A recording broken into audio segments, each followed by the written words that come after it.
That's farmer friend, singer-songwriter Lyal Strickland. And that's farmer friend and jack of all trades Chris Horn. And we're those Tastebudguys.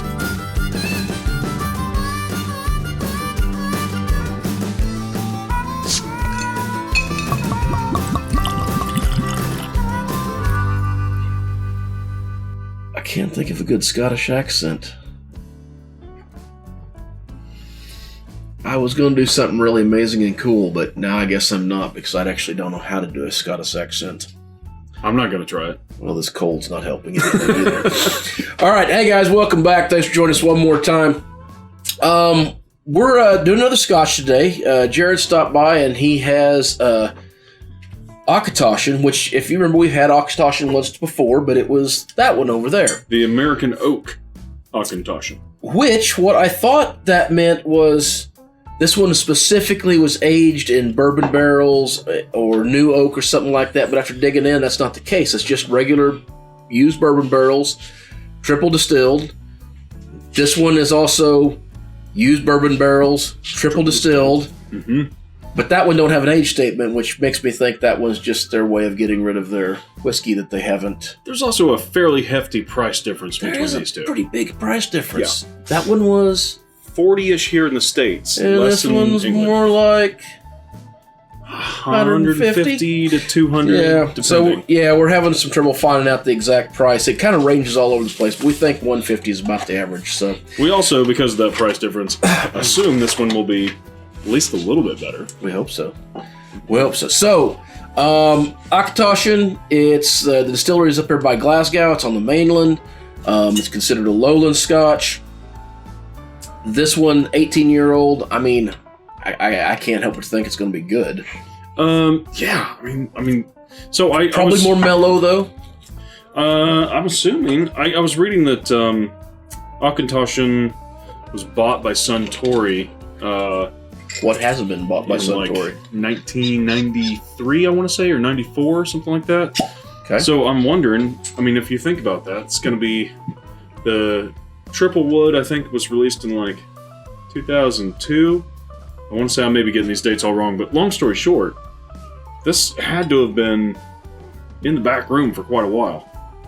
Okay. 18 years to be exact. At least, yes. So 18 years means that the youngest whiskey that's in this has to be at least 18 years old. You could have 100-year-old whiskey in it, probably don't. But, well, I can tell you that the nose is... good bit better. All right. I didn't think I liked the color it's actually pretty based nice. on the other one, but this is a little darker. Pretty nice for a Scotch. Oh, wow. Yeah. That's an interesting nose. Now, here's what's interesting about it. The peat's smashed down real hard. Yeah. And it's got some heavy, like, butterscotch notes up front, sweetness. I'm picking up a lot of almond and maybe like a hint of coconut. Okay, maybe that's what it is. Oh, so what I started to say was there's a odd,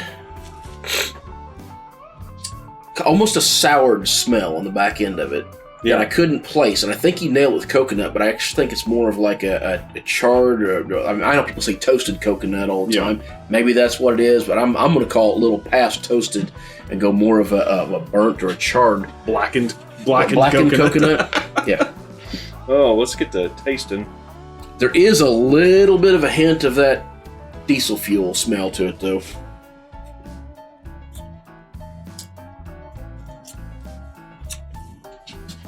Okay. So much more of that peat comes out in the flavor than what is on the nose. That's more akin to like Lefroy level peat. Yeah, I mean, it's not quite that smoky. No, not quite. But it's definitely like, it's big and bold, but it sits underneath this sort of like sour note. Like in a not puckering sour, but just sort of like a bitter. Yeah.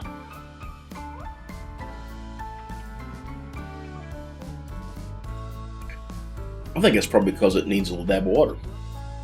Yeah. So generally speaking, most scotches haven't been intended to be used over water or ice or something like that. Now, we don't hardly ever do it because we don't usually like it like that, but I think this one would stand up just fine. I think you're right. Water. So, I will say that this one has much more character than the other Auchentoshan. Okay.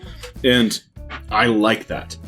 Compared bottle to bottle, this one blows the other one out of the water. Yeah, yeah. Now, it's at least 3 times higher. That's fair. So, I don't know if it blows it out of the water 3 times, but I think it does. I think if you directly compared these two, yes. There are other bottles of Scotch that I think I would choose over this, but it's not bad by any stretch, and I wouldn't be disappointed if I bought it. Does that make sense? Like, no, this is really good. how's the water back?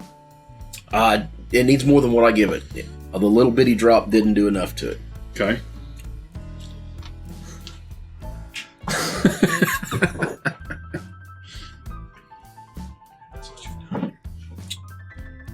Oh, that does open the sweetness up quite a bit on the nose. So I think maybe that's what it is.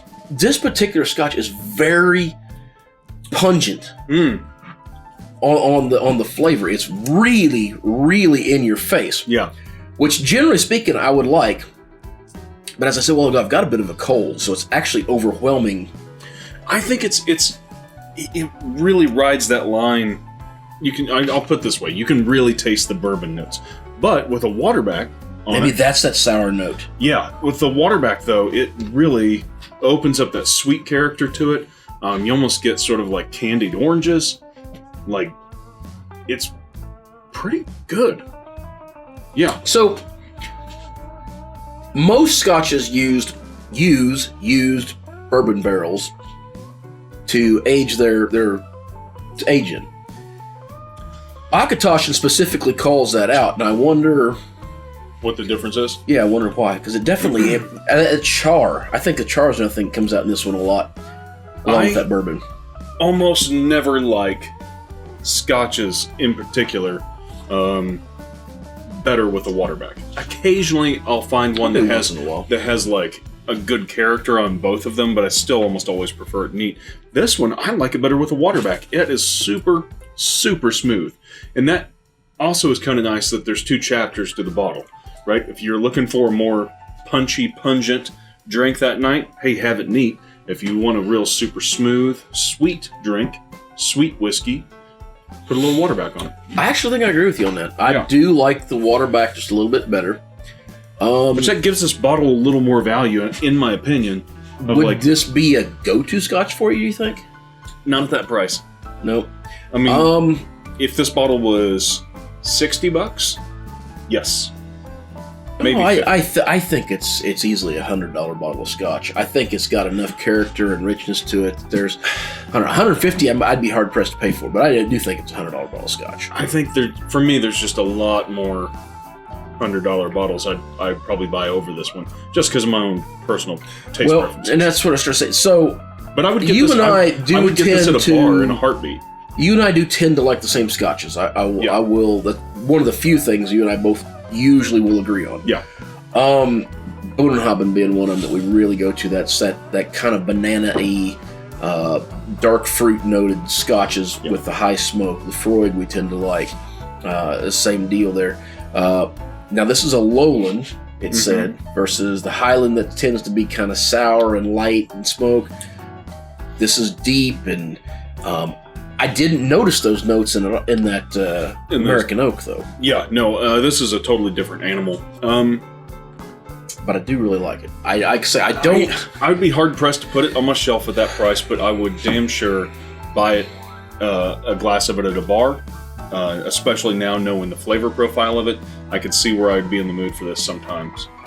But yeah, I think you'd specifically be looking for that flavor, though. It is pretty unique, and unique is something that I like. Yeah. But at that price point, I'm with you. I think it'd be tough to. Yeah. Now that said, if you happen to find it on sale, like our buddy Jared did, or he got it on sale for $99. I'm in on it at that price. That's a good buy. Because here's the thing: not only would you be, this is not the go-to Scotch for me, so it's going to last a long time. It's also one I'm probably going to put over a water or over ice or with a water back, so it's going to last even longer. Yeah, $100 is a good value on that for me. Yeah. All in all, so good bottle. I agree. Not an amazing, fantastic, best thing we've ever had, but a solid buy. Yeah, go get yourself a bottle if you see it, especially if it's on sale. That being said, coming back to it, Yeah. it might change a little bit. Yeah. Yeah, even sitting here drinking it as we go along, I'm starting to get accustomed to it. And Getting better? It's tickling more spots. See, I was afraid to change my mind because I thought it was just all in my head. No, But I think after a while, this might be something. And this was the first Scotch tonight we took, and we each had a little splash of the other Auchentoshan to refamiliarize ourselves with it. Yeah. But other than that, this is the first real drink of the night, and that's always kind of a different feel too. So fair. All right. Well, until next time. whether it be the Sea Shanty you're singing, The food you're eating. trying to figure out where that come from, wasn't you? TikTok, I think, right? The TikTok. I don't have TikTok. I don't know. Just in Scotland, they sing sea shanties, which is a big thing right now because we like sea shanties. Go ahead. I think. I said whether the sea shanty you're I singing. said the food you're eating. Oh, I missed that. Ah! Close your wearing. The people you're meeting, grab a buddy and try something new. My bad. How you doing?